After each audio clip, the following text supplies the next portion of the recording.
Bonjour à toutes, bonjour à tous et bienvenue dans ce nouvel épisode de Parlons Symbole. Aujourd'hui, j'ai le plaisir de recevoir la toute première invitée internationale du podcast. On a aujourd'hui décidé de vous emmener à la rencontre de Tatiana Bernaldez, qui est sémiologue et doctorante et dont la spécialité porte sur la symbolique et la sémiotique des textiles anciens et autochtones. Parce que on va le découvrir ensemble, derrière chaque tissu, chaque motif, chaque couleur ou chaque broderie se cache une histoire, une mémoire et une transmission. Et c'est ce langage que Tatiana va s'attarder ici à décrypter avec nous. Cette rencontre, je la dois à une jolie coïncidence, à mon conjoint mexicain également, qui va s'occuper de la traduction ici pour nous. Il va interpréter puisque Tatiana va nous parler en espagnol. On a découvert son travail par rapport aux textiles mis en valeur dans le cadre de la Coupe du monde de foot, puisque les maillots portent aussi des motifs. Ça, on y reviendra à un moment dans le podcast. Donc voilà, aujourd'hui, on va partir dans cette dimension-là ensemble. Et cet entretien, ça va aussi être l'occasion de plonger au cœur des recherches de Tatiana. On a tous les deux lu son ouvrage Memorias de las Manos Nahua, sur lequel on reviendra puisqu'il y a beaucoup d'exemples qui sont intéressants pour voir comment les textiles constituent des supports de transmission. Donc, on va aujourd'hui parler d'identité, de patrimoine et de tradition. Tatiana, merci d'avoir accepté cette invitation. Merci à mon amour d'être avec moi pour assurer la traduction.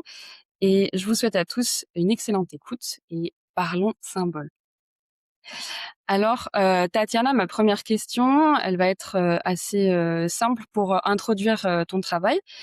Comment tu es passée d'un intérêt pour la sémiotique à un doctorat spécialisé dans la symbolique antique et la symbolique textile?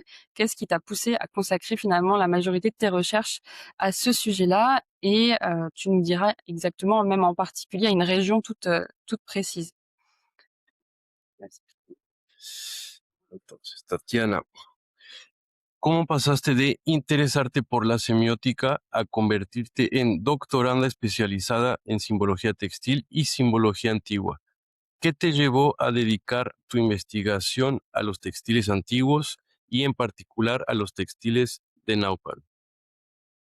Bueno, Piali Piali, Maxcuali Maxcuali muy buenas tardes a todos. Muchas gracias por la invitación, Lía. Y bueno, muchas gracias también por la traducción. Bueno, yo me llamo Tatiana Bernaldez y el principal interés que tuve para estudiar los textiles indígenas eh, viene de pequeña porque yo soy de un municipio con presencia indígena, alta presencia indígena. Soy de la parte mestiza de la región, pero en el municipio de donde vengo, de donde viene mi familia, conviven 4 culturas importantes que contemplan la diversidad de México. Entonces, de los 68 pueblos indígenas que hay en México, 4 corresponden a mi municipio. Entonces, siempre he estado familiarizada con los textiles y con esta diversidad también de lenguas.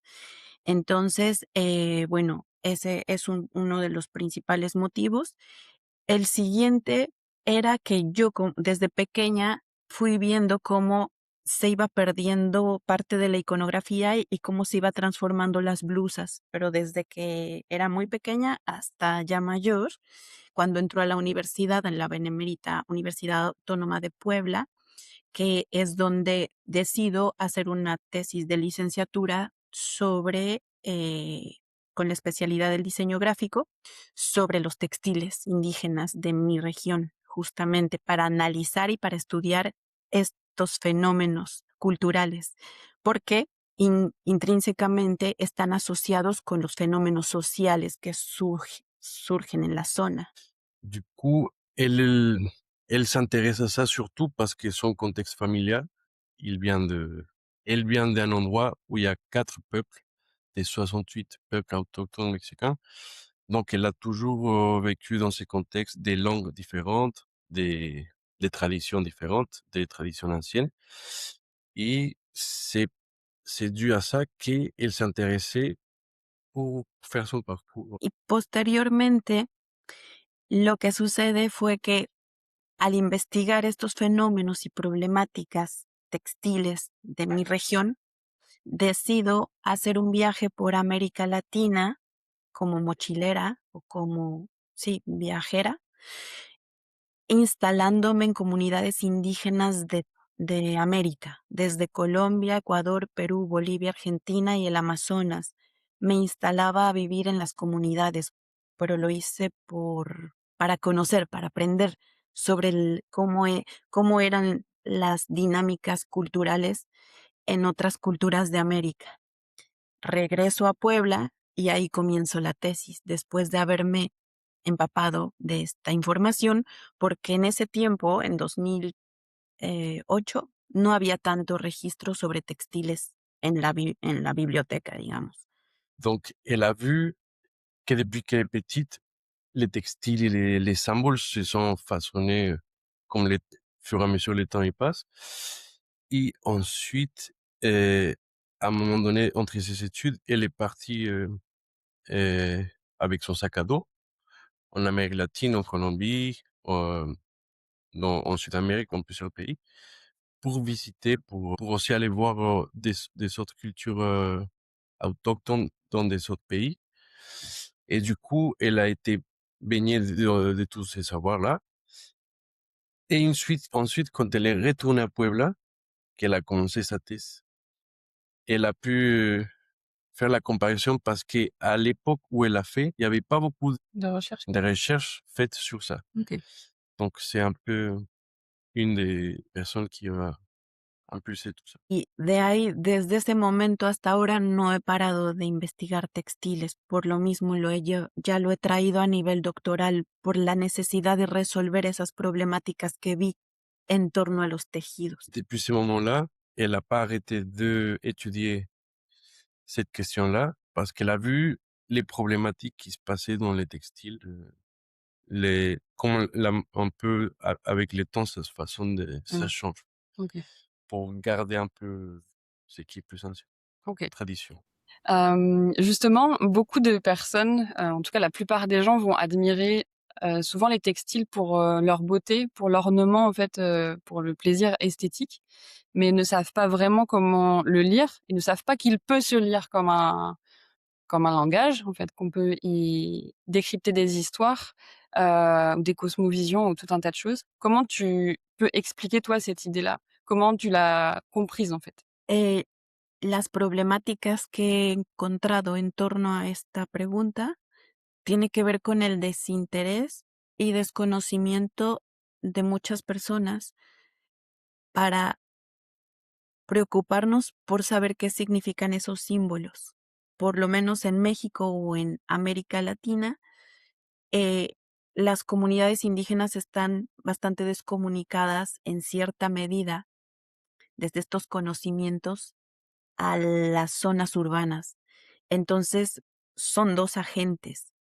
Las personas de las comunidades indígenas que tienen el conocimiento y la parte mestiza que ya perdió toda esa transmisión cultural eh, milenaria, de conocimiento milenario, debido a las dinámicas de las ciudades. Ça lui intéressait euh, que choc qu'il y a entre les gens qui vivent en zone urbaine et les gens qui habitent dans des villages qui sont un peu déconnectés de la modernisation. Peut-être. Et c'est un peu le désintérêt que les gens dans les zones urbaines, ils sont vers ces questions-là, vers ces symboliques-là, ces symboles. Et c'est pour ça elle essaie de créer un lien entre tout ça. Porque, justo como mencionas, prácticamente los procesos de modernización y de urbanización se encargan de hacer a un lado o desvincular la diversidad cultural. Entonces, hay procesos de integración que parten desde la formación de las naciones y por eso no estamos comunicados entre pueblos indígenas y habitantes en las grandes urbes, que hacen o lo que sucede es que hay una especie de integración de los grupos culturales hacia lo urbano o hacia la nación misma, la formación de nación de cada país. Y por eso estamos desarticulados, porque ellos persisten con sus raíces y los pueblos y las comunidades o las ciudades están en otro ritmo de vida. Donc, la modernisation s'occupe de les gens dans des villes, dans des cités, ils soient déconnectés de ça, alors que les peuples, ils essaient de garder leurs traditions. Et c'est des systèmes que la modernité a pour désacraliser Mmh. tout ce qui est ancien, tout ce qui a des valeurs traditionnelles. El agente externo y el agente interno de la comunidad para poder descodificar la simbología textil. El agente externo no lo va a poder comprender porque no compartimos los mismos códigos. Y el agente interno, que serían las indígenas, entre comunidad se descodifica. Il y a deux agents, l'agent interne et l'agent externe. L'agent interne qui est la personne des traditions, qui sait comment décodifier les symboles, comment les décrypter, et les personnes qui vivent dans des sens urbains qui sont complètement démunis de Mmh. tous ces savoirs. Ils savent pas Mmh. décrypter ça, ils connaissent peut-être même pas qu'il y a une signification Mmh. dans les motifs. Justement, si tu devais, par exemple, expliquer ça à quelqu'un qui vient, qui est coupé complètement de l'héritage, ancestral, qu'est-ce que toi tu vas venir, heu, voir dans un textile? Quelles sont les choses que tu vas observer en premier? Est-ce qu'il y a des indices qui peuvent te mettre sur la piste pour, justement décrypter, ces symboles-là? Pour commencer à les interpréter? Cuando observas un textil por primera vez, ¿cuáles son las primeras pistas que buscas para empezar a interpretar? Bueno, esa pregunta me gusta mucho.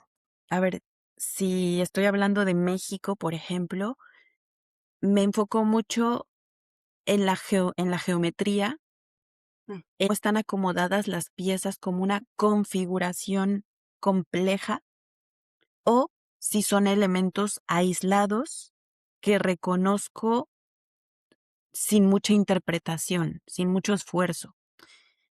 Es decir, si veo una flor que parece flor,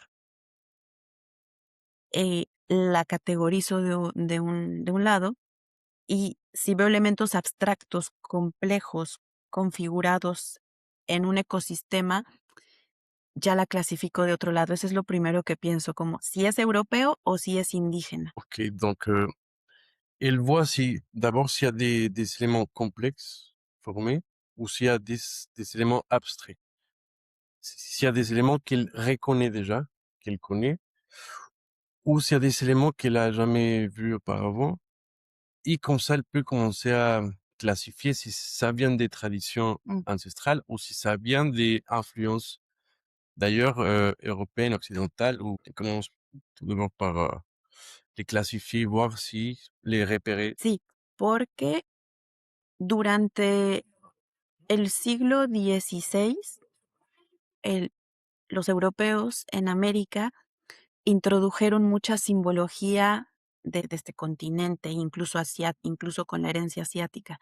Entonces, por eso muchos indígenas tienen simbología que todavía corresponde a rasgos más europeos, pero hay otros que retomaron su origen o que lo permanecieron, y eso es 100% indígena. Lo justifico con los símbolos prehispánicos, con lo que tenemos en las pirámides, en las estelas.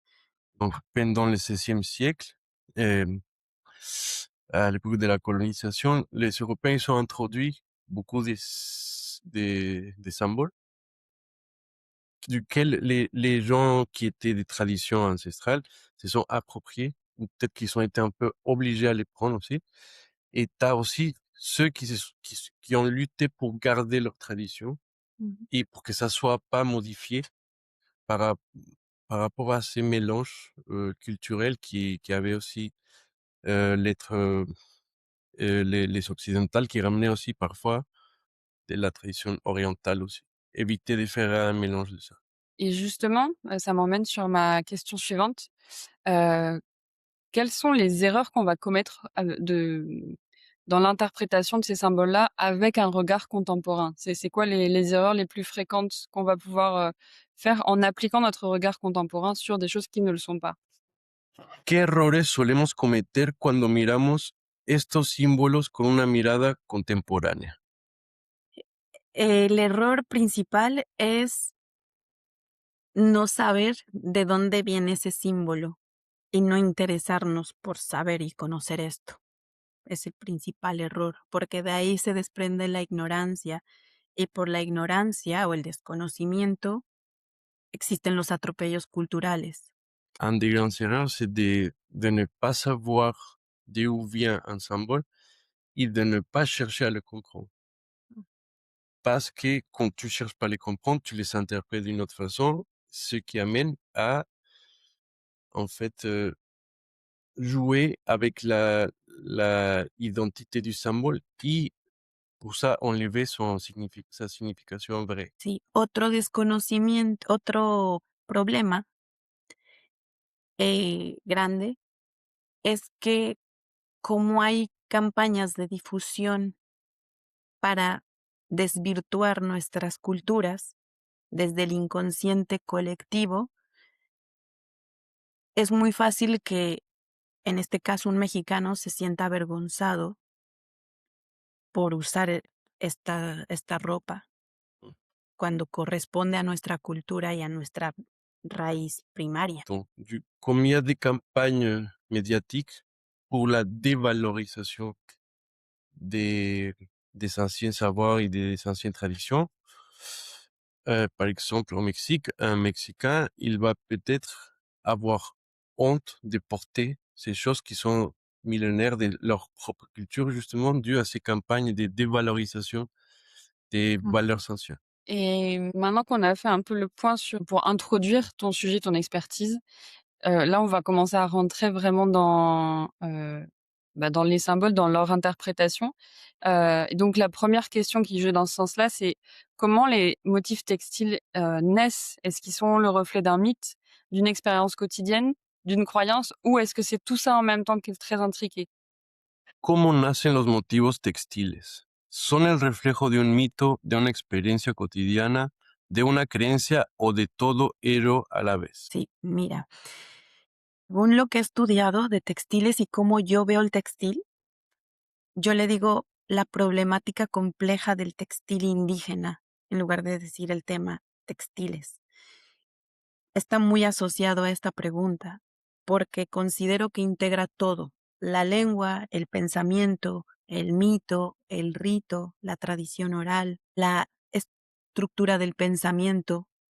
Entonces, lo que hago en los estudios es una correspondencia entre el pensamiento, la lengua y la expresión artística. Donc, elle considère que c'est pas seulement dans les textiles, mais tout est lié, la langue, la tradition et aussi la,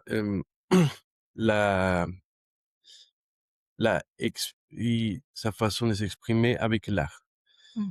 Donc, c'est pas, elle considère que c'est pas une question seulement du textile à lui-même, mais ça englobe toute la culture ensemble pour ces questions-là. Ah OK, et comment ces textiles, ils vont, transmettre du coup la mémoire d'un peuple? Si tu dis que tout est lié. ¿Qué nos cuentan estos tejidos sobre la memoria de un pueblo? Bueno, nos cuentan toda la información que una persona puede transmitir de sí misma o un grupo social. Nos cuentan lengua, fenómenos lingüísticos, ritos, mitos, estado civil, género, ubicación geográfica, diversidad biológica, modelos también de jerarquización o de organización comunitaria. Ça raconte plusieurs choses. En même temps, ça peut raconter les statuts, ça peut commenter la position géographique, ça peut commenter euh, la hiérarchie de toute la société, c'est-à-dire qu'il y a des personnes qui utilisent des motifs qui ont plus ou moins Mmh. de hiérarchie et ça raconte aussi la langue, Mmh. ça peut raconter aussi l'état civil de la personne. Et justement, Tatiana, tu parles de la langue. Du coup, mes 2 prochaines questions, là-dessus. Hem, Comment tu as réussi à décrypter, ça à travers le prisme de la tradition orale? Et qu'est-ce qui t'a permis quels auteurs ont été utiles pour toi, justement pour, décrypter ça à travers, cette globalité que la tradition orale te permet? ¿Qué autores o investigadores de la tradición oral consideras importantes para comprender los mecanismos simbólicos de los relatos? Bueno, autores importantes de la tradición oral, es decir, considero que la comunidad misma, principalmente a través de sus líderes comunitarios y sus propios narradores, porque existe gente que es narradora en la comunidad, aporta bastante para la transmisión generacional de esta significación. Donc c'est la construction sociale d'un peuple qui passe parfois par des leaders qui ont, et aussi par des gens qui vont euh, faire les chroniques, Mmh. qui vont parler sur ça. C'est eux qui vont prendre en charge de transmettre cet héritage et ces liens. Y hablando de autores externos Mmh. o intelectuales externos a la cultura, me parece muy bien los trabajos, algunos trabajos antropológicos como López Austin, por ejemplo, López Luján, que son autores mexicanos, arqueólogos. Me parece muy correcto los estudios arqueológicos que hacen interpretaciones de los simbolismos y a nivel particular, autores que me gusta citar a mí son Ricot, Genet, Vladimir Pro, y sobre todo autores que tienen que ver con la interpretación de los relatos y también uso autores que tienen que ver con estudios lingüísticos. En el mundo académico, importantes todas las herramientas, eso considero, para poder entender una problemática compleja como la del textil indígena. Donc, elle s'appuie aussi sur certains auteurs mexicains, des anthropologues, et elle s'appuie aussi sur des auteurs plutôt internationaux, euh, parce qu'elle trouve que pour décrypter toute cette pensée, il y a besoin de tous les outils possibles. OK. Et justement maintenant si on va encore un cran, dans le détail, donc toi tu parles le nahuatl, qui est la langue, indigène d'une partie du Mexique et tu nous as expliqué que le fait de comprendre cette langue-là, ça permettait d'accéder à une compréhension symbolique encore, plus profonde. Est-ce que tu pourrais nous donner des exemples de ça, dans tes travaux où, comprendre le nahuatl, ça t'a permis d'accéder aux symboles? La lengua náhuatl parece contener una manera muy particular de comprender el mundo. ¿Podrías darnos ejemplos de palabras o conceptos náhuatl donde la lengua misma revele una visión simbólica de la realidad? Sí, bueno, es muy importante esta pregunta porque cada lengua es un mundo y muchos autores han dicho esto, que si se pierde una lengua, se pierde toda una cultura. Es verdad. En México hablamos 364 variantes lingüísticas.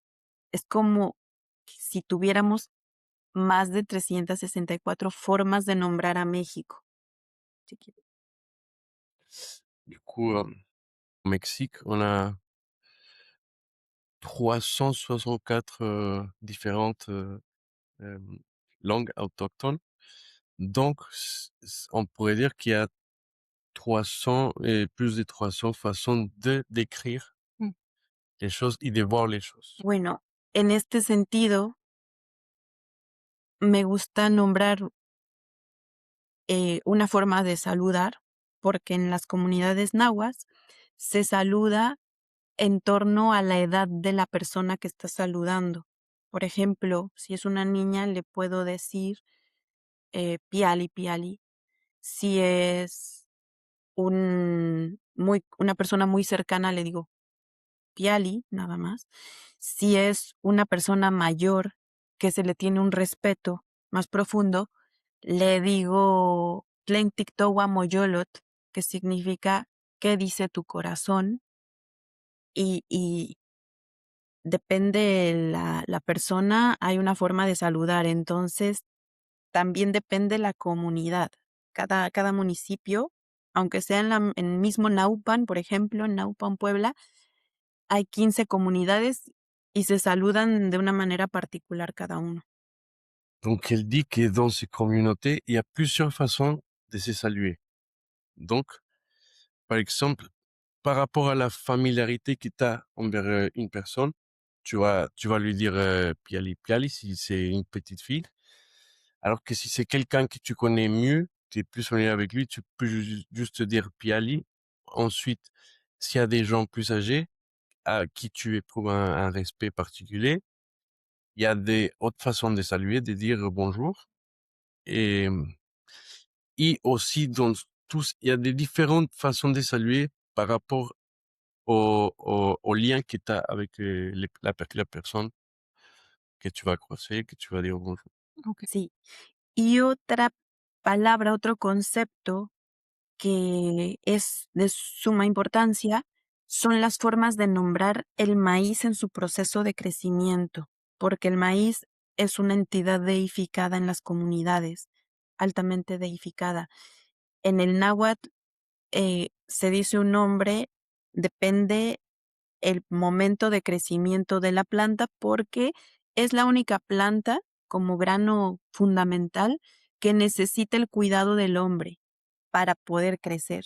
Otras frutas, otras verduras, solo cae la semilla y crecen solas, pero el maíz particularmente necesita un cuidado, por eso tiene una alta asociación con el ser humano y tiene muchos conceptos. Donc, les maïs, pour les peuples nahuas, est, on peut dire que c'est comme une divinité qui traverse des moments par rapport aux étapes de la plante. C'est-à-dire, les moments où il va fleurir, les moments où ça va être planté.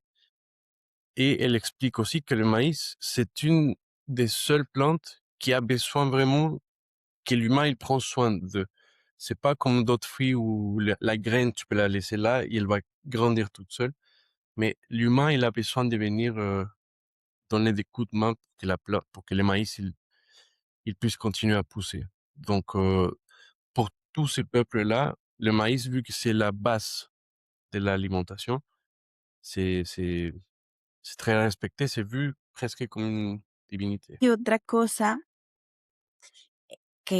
otro concepto que es muy interesante es un marcador discursivo de apertura que se llama Tlazozonalistli, que estudia mi amigo y paisano René Esteban Trinidad. Lo quiero citar porque él hace un estudio de este concepto Tlazozonalistli, que significa se dice que en algún tiempo, y es un marcador de apertura discursiva que nos está hablando de que se va a decir un mito y con un conocimiento muy antiguo. Y esto está justificado desde un artículo que escribí en el Códice de Borgia, según una teoría personal. Donc, il y a un marqueur pour ouvrir une discussion dont il y a un collègue à elle qui s'occupe actuellement et qui fait des recherches sur ces sujets. C'est les Tlasosonalistli. Et c'est un moment pour dire, maintenant on va parler des anciens textes, Mm. maintenant on va parler des récits qui viennent des époques plus anciennes.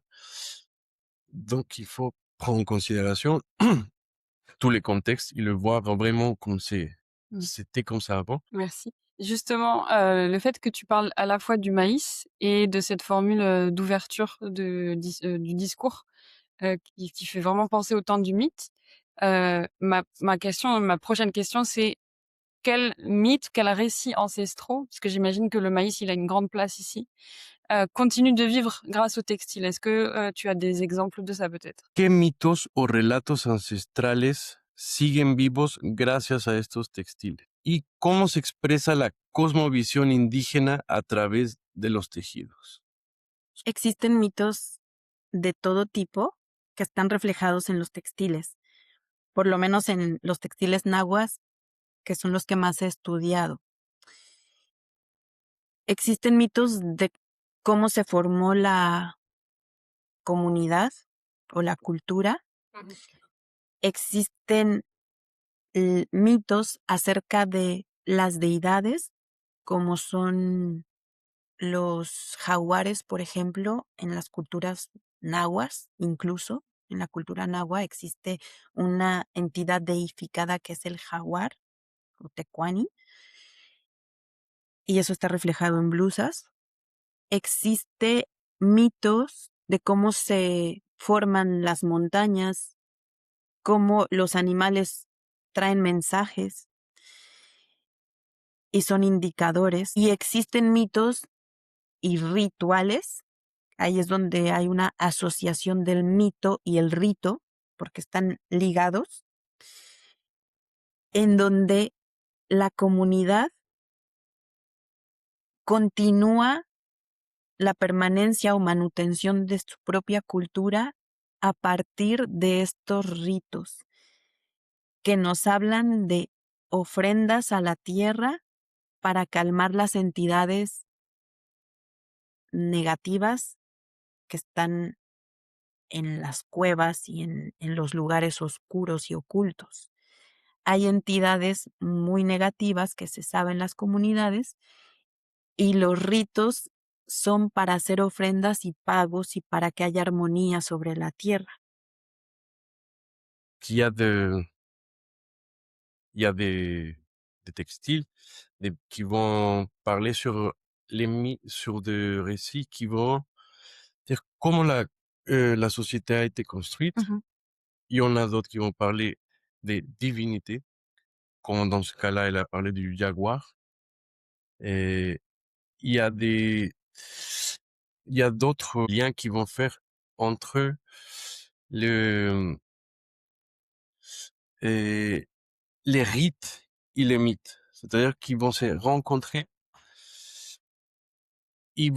Ça va parler dans les textiles d'une offrande faite à des divinités pour, euh, pour demander quelque chose ou pour apaiser à une certaine entité qui peut être parfois mauvaise ou bonne. Donc, il va y avoir, il y a beaucoup de différences ils vont parler sur OK. ça dans les textiles. Et comment tu justement, comment tu expliquerais ou comment tu définirais la relation entre le textile et le monde vivant? Parce que là, tu parles de montagne, j'ai cru comprendre, de jaguar, on a parlé de maïs.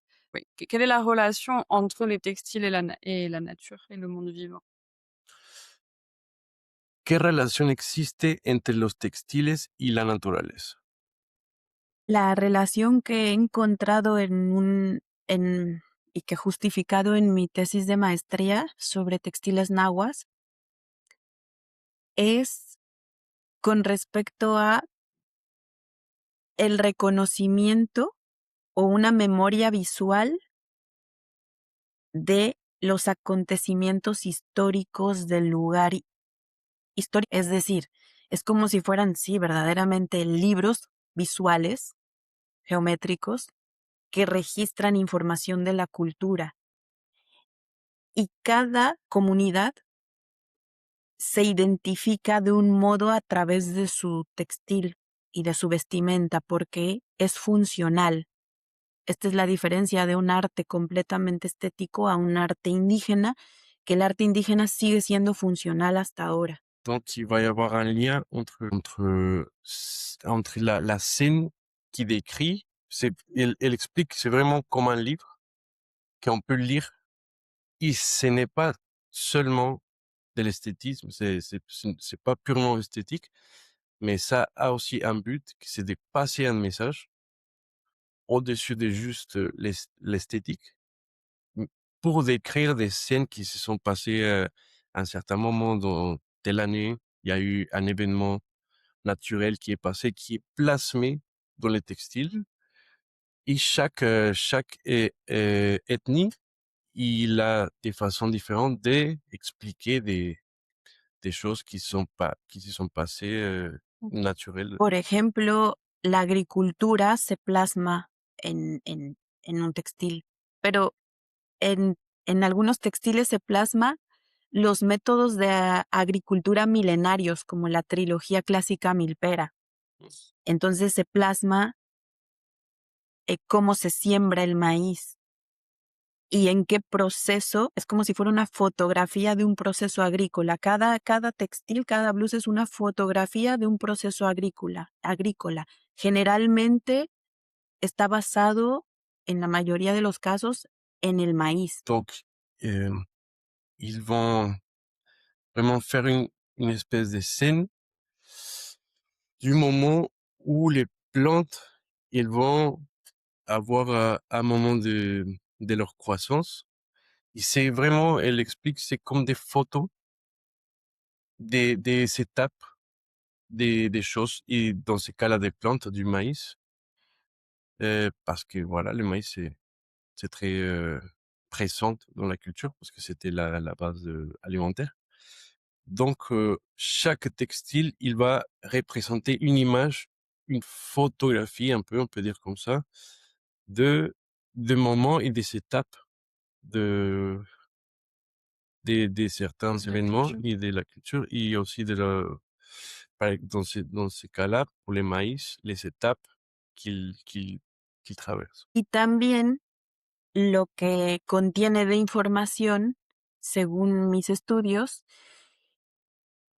es sobre características de la lengua, fenómenos lingüísticos. Et aussi, selon les études qu'elle fait, ça va être plasmé les caractères linguistiques de, d'un endroit, d'une communauté, euh, et la façon de, voilà, tu peux décrire d'où ça vient, la langue qu'ils utilisent, la langue qu'ils parlent. OK. Et donc là, on a parlé du végétal avec le maïs, avec cet exemple sur le maïs. Et je voulais qu'on parle, tu l'as évoqué le jaguar, peut-être des animaux qui sont représentés dans les textiles. Et quels sont les animaux les plus représentés qu'on pourrait reconnaître en tant que novice le plus facilement? Et surtout, quelle est leur signification? En tout cas, est-ce que tu peux nous en dire un peu plus? Entonces, ¿qué animales aparecen con más frecuencia y qué significan? Bueno, con más frecuencia aparece el guajolote o hueyxolotl como animal, que antes en los pueblos nahuas, por lo menos en Naupan, era un pavo que ya habían traído los españoles heredado de la India, esta figura del pavo. Les pedían bordar pavo reales y las mujeres indígenas ya lo han reconfigurado o reapropiado el símbolo y ya pintan otra vez o bordan guajolotes, que son los pavos, los famosos pavos. Ese animal es altamente deificado, porque también la manera en la que justifico la deificación desde mis estudios es analizando el concepto o la palabra, el animal, en el uso cotidiano de la lengua. tiene un comportamiento distinto. Por ejemplo, si nombro guajolote, es de un modo, y si nombro muchos guajolotes, no se puede pluralizar. O sea, los conceptos deificados en náhuatl no pueden ser pluralizados del mismo modo que otros conceptos. Por eso, desde mi interpretación, esos conceptos son deificados y justamente son los que aparecen en las blusas. Un de ces animaux qu'on retrouve souvent, c'est les pins. Mmh. Ouais. Donc, j'ai bien dit. Oui, le pan. Donc, en fait, ils vont être divinifiés, Mmh. comme elle dit, Mmh. et ça va devenir un personnage dans le monde des divins. Et ce personnage, il ne peut pas être pluralisé, c'est-à-dire qu'on va parler seulement de un pain et pas de plusieurs pains, parce que sa façon de devenir une divinité, c'est par lui-même. Voilà, c'est un des motifs qui est très très souvent brodé dans les textiles. Et la dernière fois, quand elle nous a parlé du rite associé, tu sais, avec le sacrifice Mhm. du pan, est-ce que tu peux lui demander de nous en dire plus Mm. sur ça? Te quiere preguntar sobre algún mito que sabemos sobre el sacrificio del guajolote, que es Ujú. conocido en la cueva. Sí, gracias. Bueno, aquí está el ejemplo del guajolote, que es uno de los animales que están más representados en las blusas nahuas. El guajolote es altamente deificado porque también en la comunidad y en la tradición oral se considera que se sacrifica por el pueblo, por la comunidad, y hacen todo un ritual para llevarlo a ofrendar a la cueva donde se encuentra Mashikuane, que es la entidad maligna o negativa, la energía negativa del municipio, de la cultura. Lo ofrendan para que tengan buen año, lo ofrendan el día de San Juan, el 25 de junio. Y el rito consiste en entrar con el guajolote traído de un corral específico, lo lleva el líder de la comunidad y los líderes, y lo entregan a la tierra, lo sacrifican adentro de la cueva, y esa sangre es la que va a alimentar a estas entidades para que no les haga daño. Il y a une cérémonie qu'ils font à la Saint-Jean, Mmh. le 25 juin.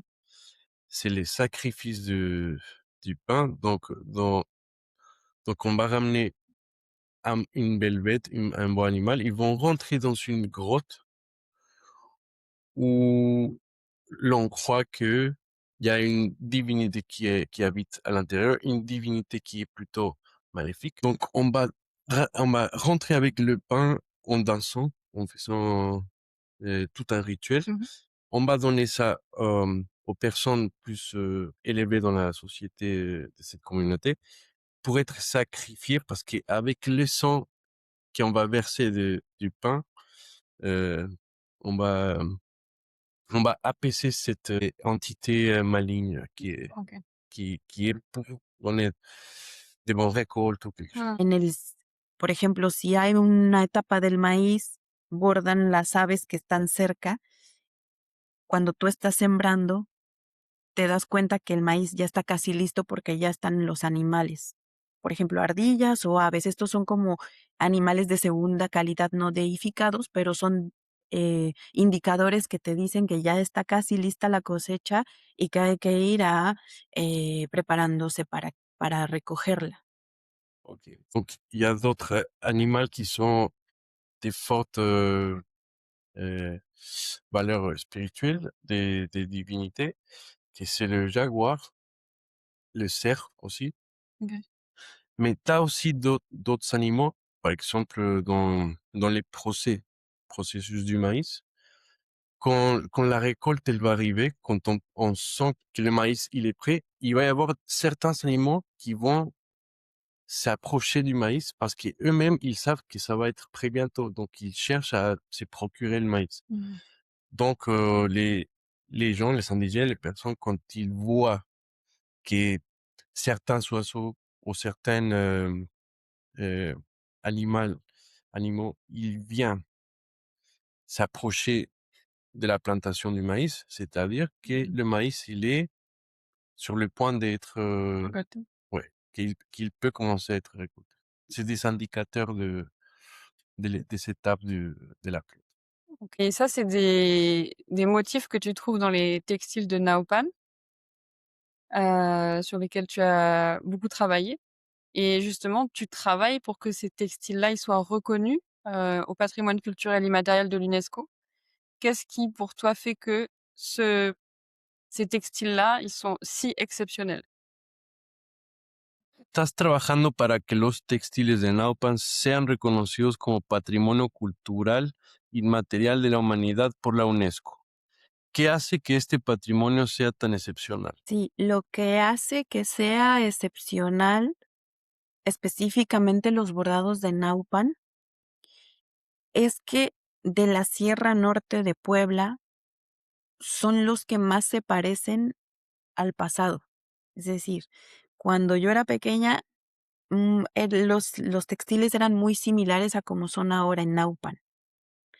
Por eso su etapa evolutiva eh, es distinta que los textiles de la región. Hay otros textiles que ya han cambiado mucho y ya se adaptan más al mundo moderno, pero los textiles de Naupan todavía preservan mucha autenticidad. Y entre más estudios profundos haya sobre estos textiles, más se puede justificar que no solo es un patrimonio material simbólico, sino que son obras maestras del patrimonio cultural, material e inmaterial. Oui, donc, ce qui les rend si exceptionnels, c'est que certains textiles de Naupan, ils vont préserver leur essence ancestrale. Du coup, ça va faire que il il comporte tout l'héritage traditionnel, culturel qui vient des temps anciens et que ce n'est pas seulement du patrimoine physique, du patrimoine esthétique, mais il y a tout un héritage derrière eux qui sont là pour amener tous les concepts différents. Et est-ce que dans ces textiles-là, toi, il y a un symbole en particulier qui t'a particulièrement touché ou en tout cas, auquel tu as été très sensible et qui reste avec toi? ¿Hay algún símbolo que te emocione especialmente por la historia que encierra Dans le textile de Naples. en los textiles de Naupan? Bueno, la verdad es que a mí me emocionan todos los textiles que veo porque es, es todo un mundo. De los bordados que más he estudiado eh, es el del maíz y el guajolote. ¿Por qué? Porque la, el guajolote o el pavo funge la función de un héroe para la comunidad según los estudios que estoy haciendo.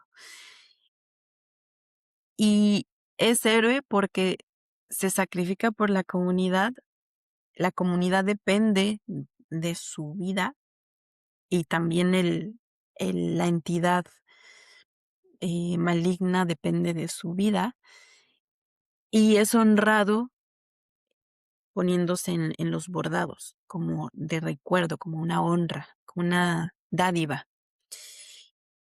Y además, este símbolo es recuperado porque ya se había perdido y me gusta mucho cuando la comunidad sola recupera una simbología porque sigue muy persistente. Y esto pasó en Naupan, justamente, por eso este textil le tengo especial aprecio. Donc, l'un des motifs qui lui tient à cœur, c'est le pain, parce que pour elle, selon les études qu'elle a fait, l'animal, il se sacrifie pour que les gens de la communauté puisse continuer à vivre. Donc, il devient un héros. Mm. Il devient l'héros de la communauté parce que, justement, il donne sa vie pour que les autres, ils puissent continuer à voir. Et ça va confronter aussi à cette entité maléfique qui va se nourrir de lui, mais lui, il donne sa vie pour les autres. Donc, et aussi, elle explique que cet animal, le pain dans le textile, il a été repris parce qu'il a été un peu oublié et ça lui touche que la communauté d'elle-même, elle a décidé de se dire, on va revaloriser Mhm. ces sujets-là, on va revaloriser cet animal-là. Ok. Donc, c'est un d'animal qui les touche. Que se haya revalorizado justamente este símbolo significa mucho, mucho, porque vuelve a revalorizar todo un rito, un mito, historia muy antigua que ya se estaba perdiendo en la región, entonces es altamente importante. De hecho, en Naupan ya no se bordaba el guajolote, ya no se usaba en las blusas, casi, ya no se usa tanto en las blusas de las mujeres. Y lo que hemos tratado de hacer es recuperar esa simbología, porque puede parecer una tontería, algo un poco banal, pero realmente la profundidad del símbolo y la conexión con las prácticas culturales es muy profunda porque nos remite a la historia prehispánica. Donc, justement, cette révalorisation de cet motif, c'est pas juste le motif comme tel, mais ça ramène toute l'histoire qu'il comporte et ça rappelle pourquoi il a de la valeur pour la communauté. Et ce n'est pas seulement un motif esthétique, mais ça comporte un héritage très fort et divin, presque, parce que ça rappelle la base de la société, ça rappelle la communauté comme c'était avant. Mhm.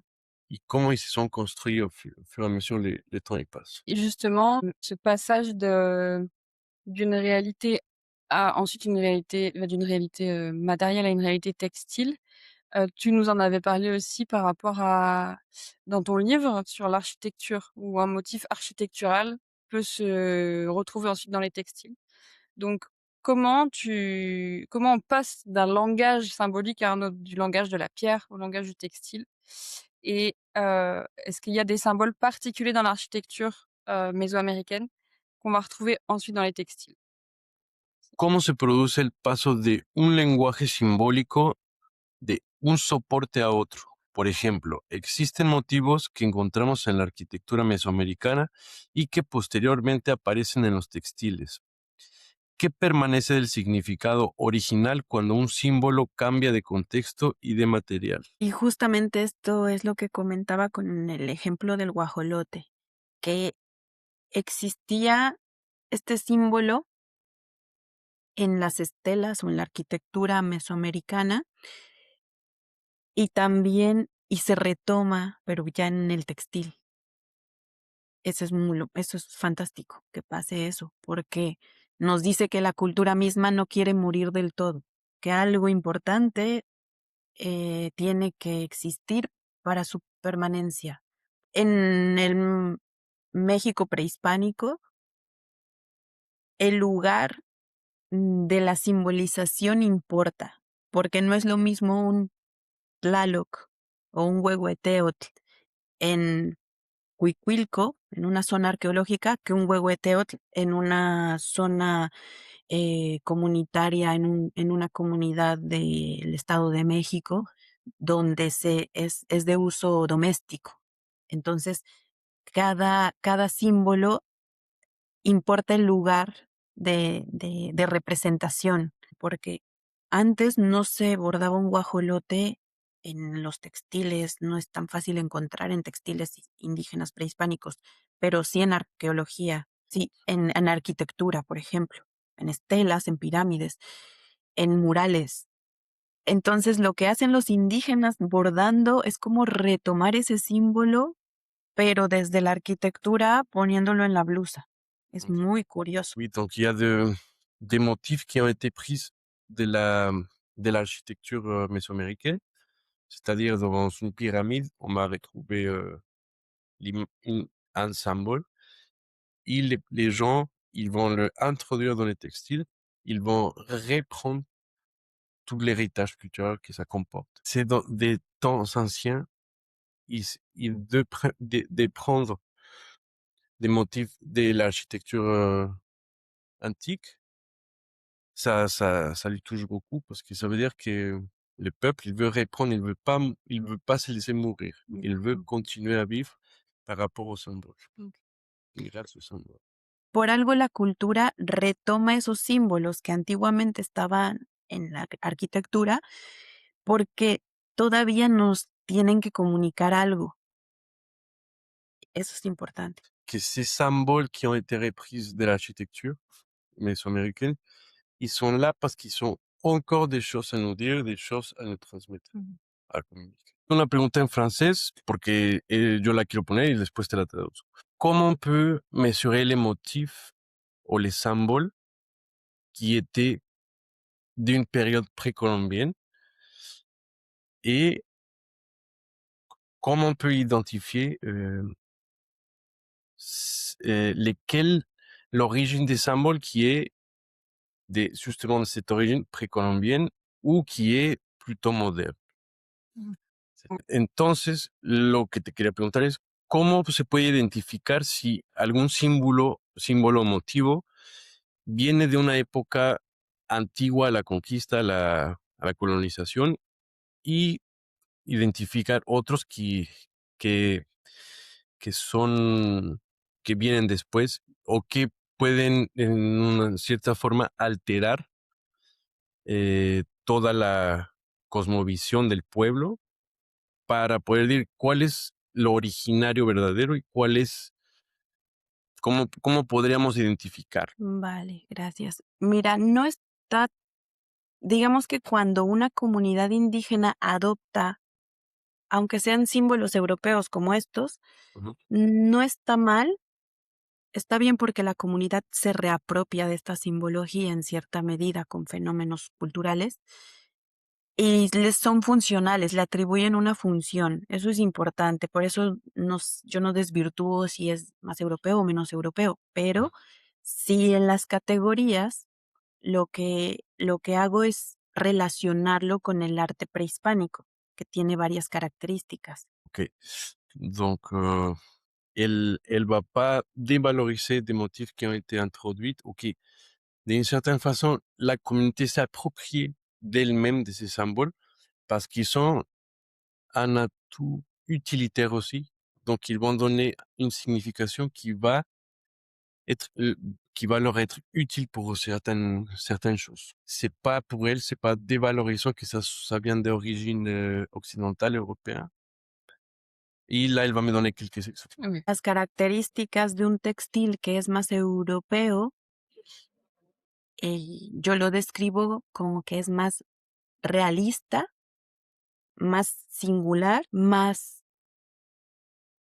policromático y más curvilíneo.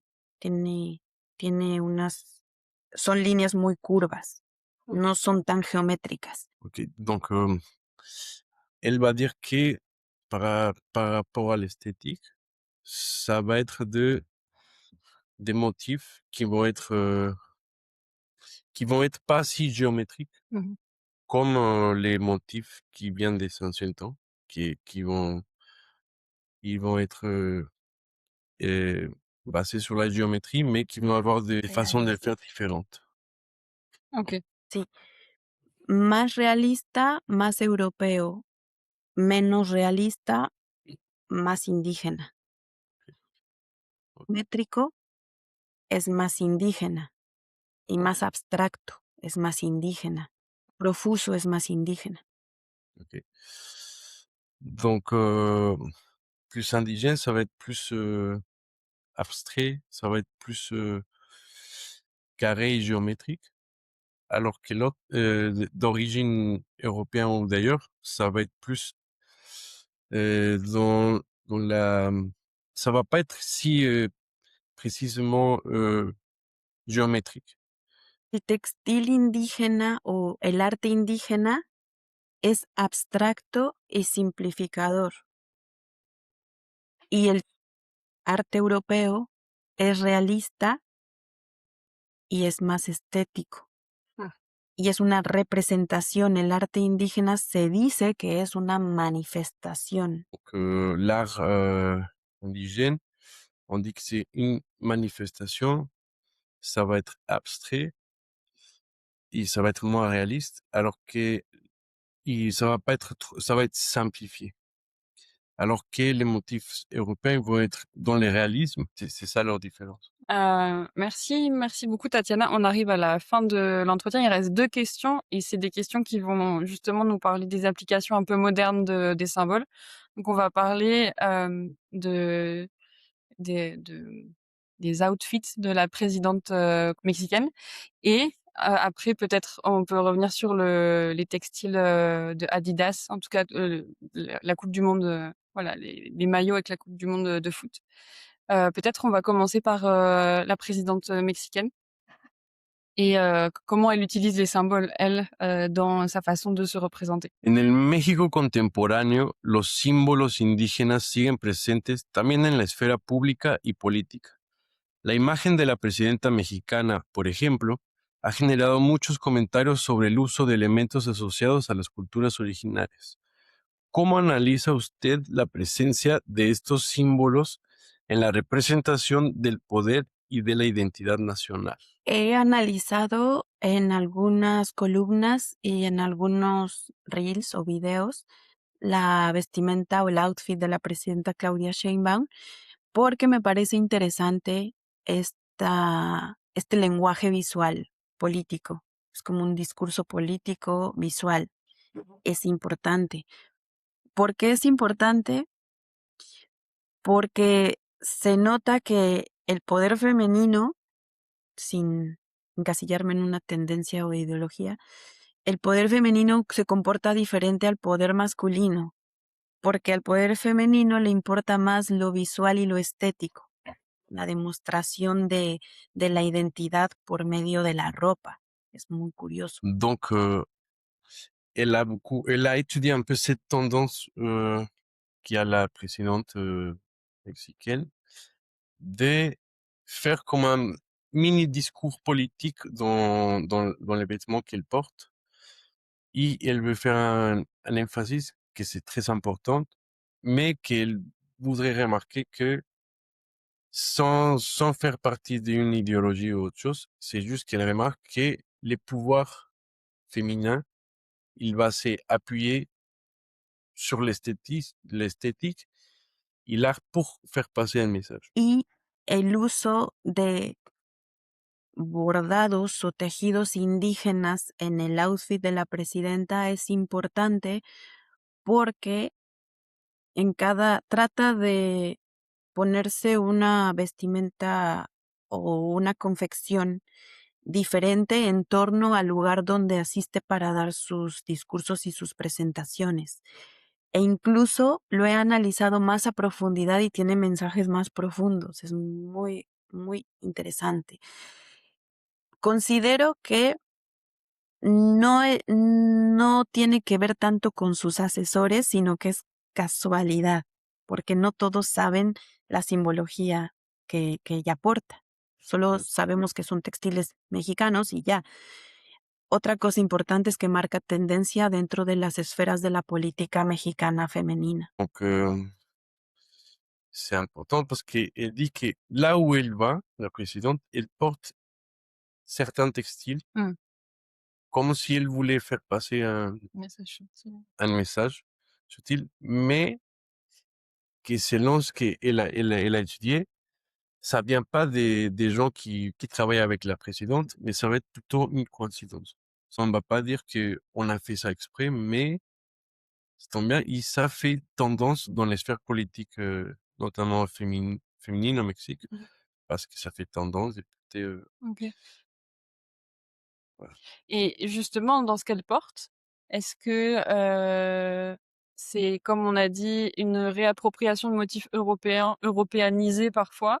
où elle fait vraiment le choix de rester sur un héritage ancestral et autochtone, parce qu'on a vu des photos où c'était des fleurs qui avaient des grosses fleurs. Entonces, nos gustaría saber si lo que porta la presidenta tiene que ver con algo más, un lenguaje más ancestral, o si es algo que es más moderno, o es una mezcla entre los dos, o es simplemente la estética, o ya hay simbología también, un lenguaje a partir de lo que ella usa.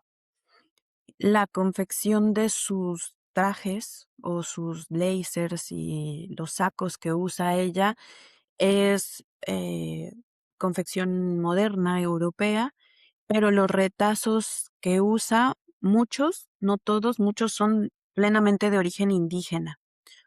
Otros eh, son más de origen europeo, pero que la comunidad lo adquiere como artesanía, como el caso de los tenangos, los famosos tenangos de Hidalgo, que son los tenangos de este lugar, Tenango de Doria. Esa iconografía no es indígena, es de España. Y alguien la replicó en Hidalgo y los otomíes se la adjudicaron para vender. Y muchos bordados que también usa la presidenta son tenangos, pero realmente son textiles charros de Salamanca, España. ¿Sabes? O sea, ahí hay una mezcla. Considero que no hay asesores tan especializados de simbología textil, pero tiene sus confeccionadores y se apoya de los huipiles que le regalan las comunidades. Ok. Donc, dans les vêtements qu'il porte, ça va être un mélange entre la mode un peu, on va dire, occidentale, avec des motifs qui sont plus ou moins euh, des traditions ancestrales, mais pas purement ça, parce que elle dit qu'il y a des influences aussi externes, occidentales, qui les originaires se sont appropriés de ça. Du coup, aujourd'hui, c'est devenu courant de voir ça au Mexique, mais que ce n'est pas tout à fait originaire de là. Et elle considère que dans les gens qui confectionnent ces vêtements, peut-être qu'ils ne savent pas à 1000% la symbolique, mais en tout cas, ils font un effort pour que ça soit considéré et pour que ça soit revalorisé. Et la dernière question justement qui me permet de faire une transition, c'est la plupart des gens, enfin je sais pas, justement c'est une vraie question aussi pour toi, sur ce cas du maillot de l'équipe de foot du Mexique pendant le mondial, qui a été designé j'imagine, assez récemment. La plupart des gens, comprennent sans doute pas ou savent pas, d'où viennent les motifs. Qu'est-ce que tu peux nous dire, de ça et selon toi, comment ça parle justement d'un héritage, qui veut être valorisé, mais dont on sait pas vraiment d'où il vient, souvent, dans la majeure partie des cas? ¿Crees que estos símbolos todavía tienen algo que enseñarnos en el siglo XXI? ¿Podrías hablar, por ejemplo, de cómo algunas marcas contemporáneas como Adidas reinterpretan o reutilizan estos símbolos? Sí, creo que tienen algo que enseñarnos estos símbolos, porque por algo siguen vigentes después de 500, 1000, 2000, 3000 años atrás y más. Por algo siguen vigentes ahora y existen. Y las comunidades indígenas y las bordadoras y los bordadores se han encargado de dar manutención o preservar esta riqueza simbólica. Ok. Donc, si c'est symbolique a survécu jusqu'à maintenant, c'est parce que il y a sûrement encore des messages à transmettre. C'est pour ça que c'est ça qui permet de transcender le temps, parce que ça continue à faire passer des messages. Mmh. Jusqu'à nos jours, même dans la modernité, on peut continuer à utiliser ces symboles pour Mmh. les quotidiens. Por ejemplo, el tema Ahora con las crisis política, social, alimentaria, de sanidad que existen en el mundo y que es la nueva realidad que vivimos, este conocimiento que está en las blusas es de alta relevancia porque nos habla de soberanía alimentaria, por ejemplo, nos habla de medicina tradicional, nos habla de convivencia, nos habla de ofrendas, ritos que van a servir en un momento dado. Donc, ces symboles, ils peuvent apporter quelque chose aux crises qu'on traverse aujourd'hui, comme c'est la crise alimentaire, des crises économiques. Donc, on peut s'appuyer sur ça pour être un peu plus humble et se rappeler hum, c'est quoi la base de la société, de l'être humain. Ça rapporte aussi une vision de qu'est-ce qui est vraiment important pour nous dans ce monde, dans la modernité. Como la soberanía alimentaria, como la medicina tradicional, las plantas de conocimiento y de cura para. Comme la souveraineté alimentaire, les plantes médicinales et des choses qu'aujourd'hui on croit que c'est obsolète, mais qui sont là pour nous rappeler qu'on peut s'appuyer sur ça. Ese conocimiento es justamente el que transgreden las marcas nacionales, regionales, multinacionales, internacionales. Eso es algo que, por lo que yo personalmente estoy profundizando en estas investigaciones para justificar la importancia de la no intervención de agentes externos que transgreden esta información que es muy valiosa. Que souvent les marques, parce qu'ils sont des fins commerciales, ils vont avoir une tendance à modifier les symboles, chose qui va venir à changer tout, à casser tout et c'est pour ça que c'est important de ne pas tomber dans le piège de se dire ah il y a un symbole donc on va le modifier comme on veut pour l'adapter à une fin plus commerciale. Y algo muy importante es que la evolución de un símbolo por lo menos tiene que durar 100 años. Y lo que hacen las marcas transnacionales es reducirlo a 2 meses, a 12 años, 10 años, hasta meses.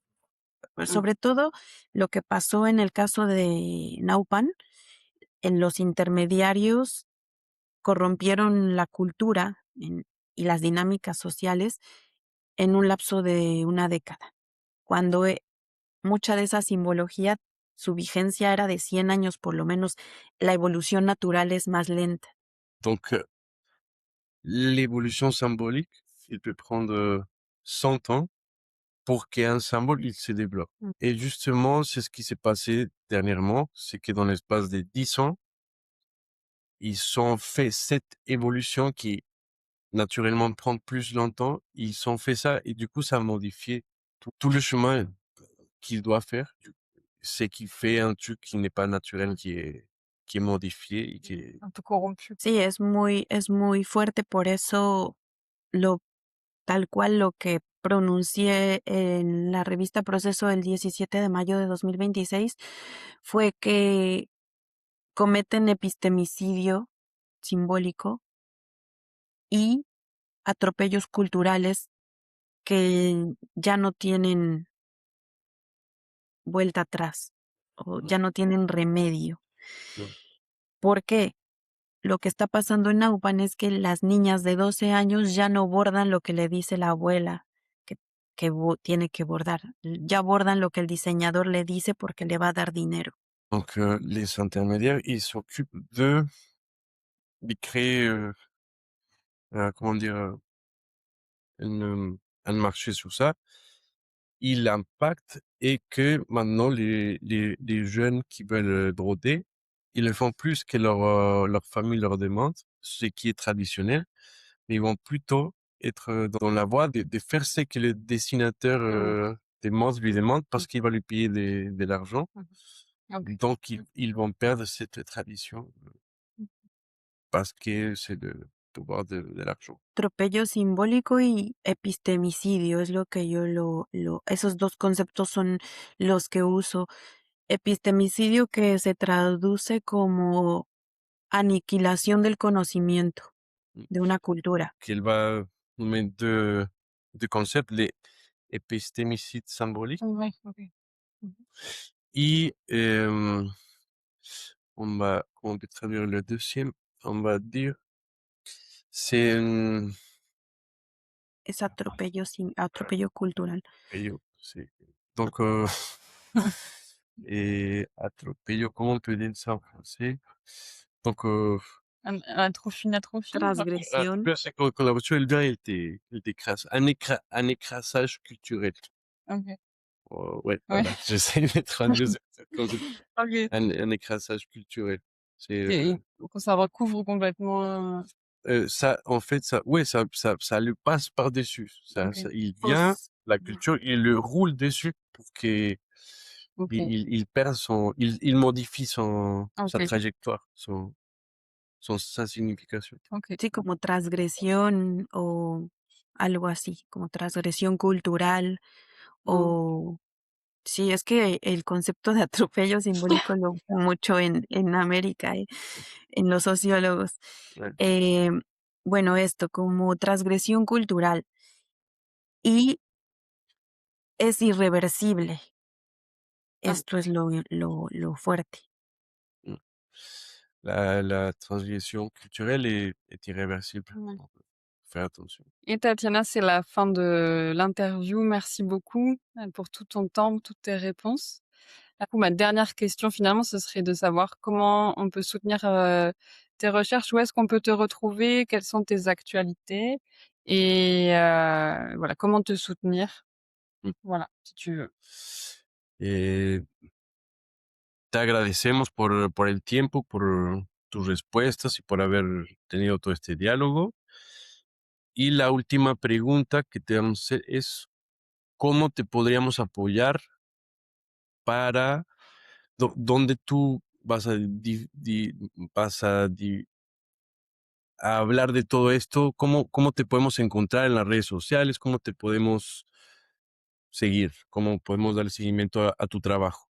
Muchas gracias a ustedes, de verdad, gracias y una disculpa si ha sido complicado o sé que esto de la traducción es complejo.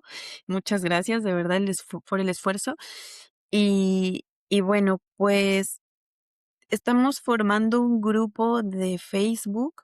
Es que es en Facebook porque puede haber varios administradores o pueden subir información. Que las bordadoras de Naupan que tienen acceso a Internet y a redes sociales van a comenzar a subir en una página que se llama Códice Vivo, Museo Virtual y Mercado Soberano Textil. Así se llama, Códice Vivo en Facebook. Creemos que esto puede crecer, pero apenas lo estamos formando. Y ahí van a subir sus bordados las mujeres bordadoras de Naupan y de la Sierra Norte.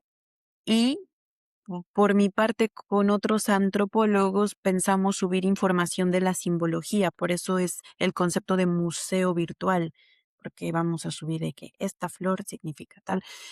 Y en ese sentido, hay mucha información sobre los estudios de simbología textil que he hecho en internet, nada más colocando Tatiana Bernaldez aparece mucha información, hay conferencias, ponencias, hay algunas entrevistas. En redes sociales todo es Tatiana Bernaldez y siempre hablo de simbología, tanto textil como simbología milenaria, que tiene que ver con otras formas, otras herramientas para abordar los símbolos. Donc, il y a un groupe Facebook pour les femmes qui vont border les vêtements. Je pense qu'on peut mettre le lien Oui, après. on mettra tous les liens, ouais. Et pour son travail à elle, euh, dans les réseaux sociaux, c'est avec son nom, Mmh. mais aussi sur Internet, tu peux juste taper son nom et on peut retrouver beaucoup d'études qu'elle a fait sur des symboliques. Et Mmh. tout son travail, c'est juste taper son nom sur Mm, Internet. Les agradezco mucho, muchas gracias por el espacio y pues felicidades, enhorabuena por el podcast, por tu página, Lía, y bueno, pues gracias a ambos de verdad. Gracias, Tatiana.